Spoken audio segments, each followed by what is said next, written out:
Welcome back. Now let's get into the heavy lifting. This wasn't just a regular interview, it was a deep dive into the broken mechanics of Nigeria's energy economics. Nick Agule didn't just come to express an opinion, he came with a calculator and the empirical data that every Nigerian needs to understand. So let us start with the mathematics of the pump price. This is the core of the controversy. Nick Agule pointed out a massive disconnect between global crude markets and our local filling stations. He noted that earlier this year, when crude prices were at their peak, the gentry price, that is the wholesale price at the refinery gate, was around 1,350 naira. At that time, the global price of crude plus the premiums Dangote claimed to pay brought the cost to about $151 per barrel. Now, fast forward to the current markets discussed in the clip. Global crude prices for Brent have dropped to around $72 per barrel. Agule explained that even if you add a very dangerous premium to that price, the total cost of the refinery to acquire that crude sits at roughly $95 per barrel. If you apply simple logic, the cost of the raw materials, the crude oil, has crashed by a massive 40%. However, the price at which the refinery is selling to marketers, that is, the gentry price, only dropped from 1,350 naira to about 1,075 naira. That is only a 20% drop.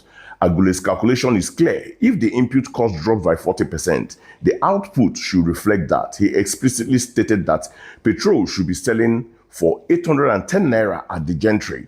When you add the distribution cost and the margin, we should be seeing pump prices across Nigeria at or below 900 naira. Instead, we are being squeezed for 1,150 naira and above. This leads to a very uncomfortable question: who is pocketing that extra 200 to 300 naira per liter? Agule also touched on a technical point: the $25 premium. The Dangote Refinery has claimed they pay a $25 premium per barrel to secure crude. Agule, as an industry veteran, challenged this. He noted that in international markets, premium for crude usually ranges between $3 and $7, maybe hitting $10 in extreme cases. For a refinery to claim a $25 premium suggests either a very poor negotiation strategy or a cost that isn't being fully explained to the public. Then we have the failure of the regulators. Agule mentioned three bodies: the NMDPRA, the Federal Competition and the Consumers Protection Commission, that's the FCCPC, and the Standard Organization of Nigeria, SON. He essentially accused them of abandoning the Nigerian consumer. In a deregulated market, the government's role is to prevent monopoly abuse. If a dominant player is selling significantly above the empirical market value, it is the job of the FCCPC to step in. Their silence is a major red flag. Let us look at the NNPC's refinery strategy. We saw Agule's profound skepticism regarding the new MOUs with Chinese firm to fix the Port Harcourt and Warri refineries. He compared this to the NLNG, Nigerian Liquefied Natural Gas model. The NLNG worked because it is an integrated joint venture where competent international operators manage the assets. Agule argues that the NNPC's current technical partnership is just a recycled version of the same turnaround maintenance contract that have swallowed billions of dollars over 20 years with zero results. He is calling for total divestment, selling these refineries to people who actually know how to run them. Finally, we cannot ignore the purchasing power reality check. Agule's comparison between the US and Nigeria was the most sobering part of the video.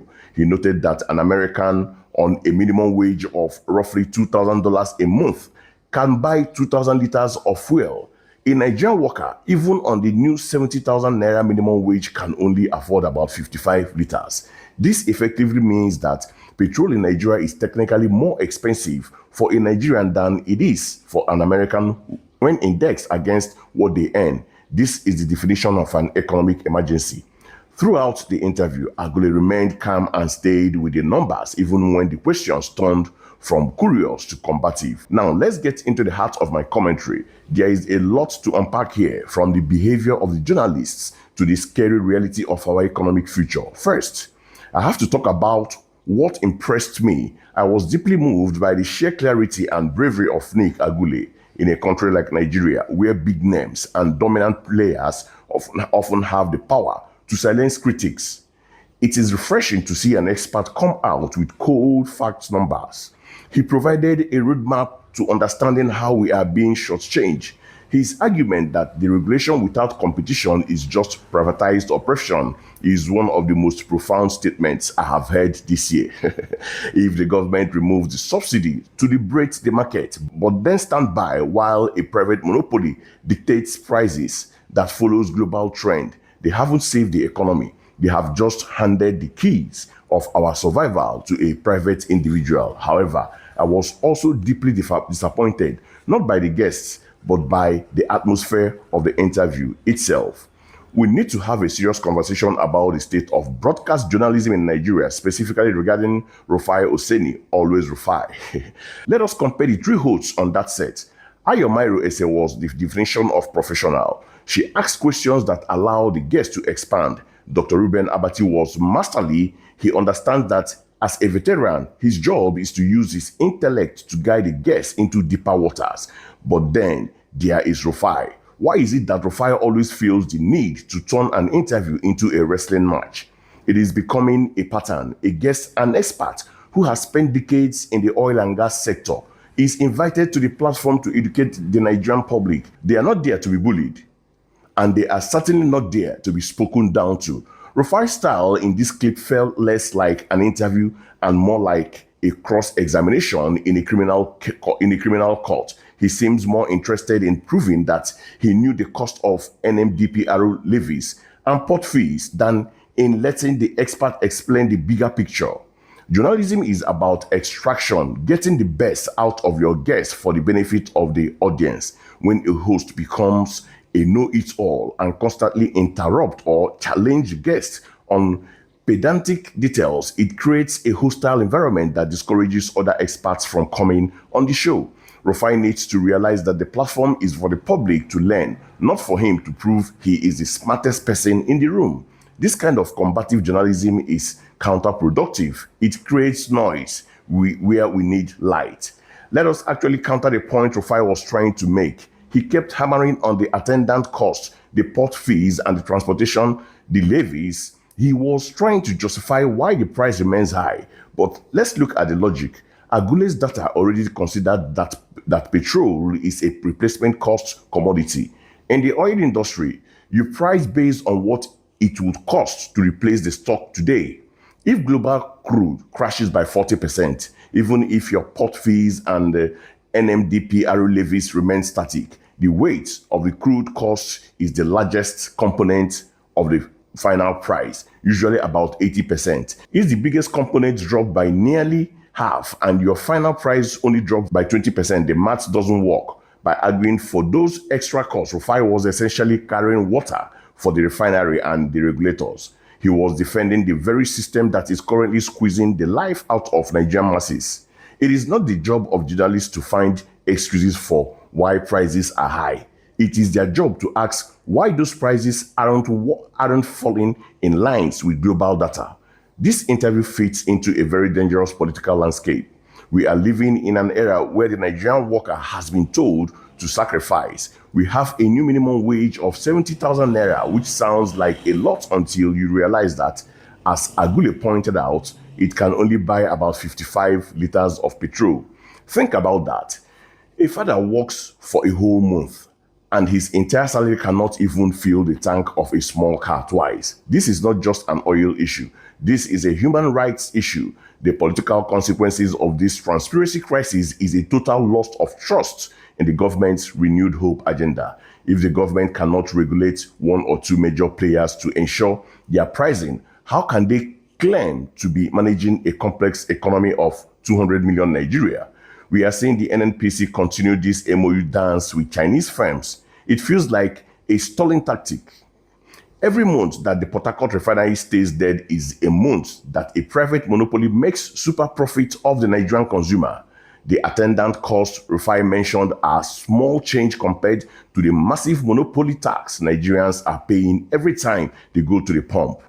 Now, to be fair, supporters of this refinery will argue that the company took a massive $20 billion risk and needs to recover costs. They will say the premium they pay for crude is necessary because of the Nigerian factor and logistics. But critics, and I count myself among them, will ask, at what cost to the citizen? You cannot build a business on the blood of the people's purchasing power.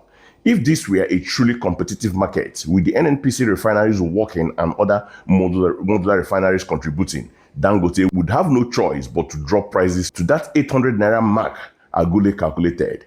The fact that the price is stuck at 1,000 naira plus is clear evidence that the market is rigged. The bottom line is this: Nigeria is being held hostage by a lack of competition and a regulatory body that seems more interested in paperwork than in consumer protection. And as for the media, we need hosts who understand that their role is to facilitate the truth, not to perform for the cameras by bullying experts. If we continue like this, the only thing will be renewed is our poverty.